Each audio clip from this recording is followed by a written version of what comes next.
For many years, people have needed to communicate over long distances. An ingenious method of communication began in 1836, when Samuel Morse developed an electric telegraph device. His assistant, Alfred Vail, improved the device and developed the first Morse code alphabet. Vail's American Morse code was soon replaced by the German Friedrich Gerche's International Telegraph Alphabet, what we now call Morse code. It's easier to use. The first application of the telegraph was for railroads. They had to know the position of trains on the tracks. The railroad depot became the headquarters for private and business telegrams. Wireless telegraphy began in the early 1900s, using the Marconi magnetic indicator. Soon, telegraphy became vital for communication between ships at sea and shore. They used both audible code and light blinkers.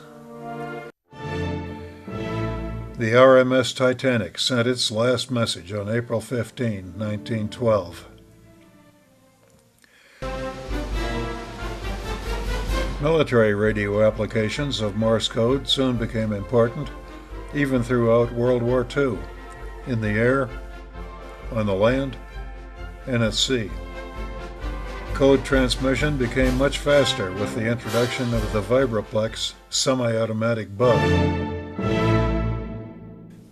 Morse code served in the Vietnam War, too. A brave American prisoner of war blinked out torture when he was forced to make a propaganda video, negating its value to the enemy. On July 13, 2013, the world's last telegram service ended in India. Western Union had sent its last telegram in the U.S. on January 27, 2006. No longer do we see a telegraph operator in his vest and sleeve garters tapping on a key to send our messages. But many amateur radio operators still enjoy using the CW Morse code in their transmissions. In the Historic Telegraph Office at our museum, you can try your hand at Morse code with a practice key. Be sure to rest your wrist on the counter. The kids will enjoy it too, but please ask them to be gentle with the key. Communication is still important in today's world. And Morse code even gave birth to the barcodes we see everywhere today.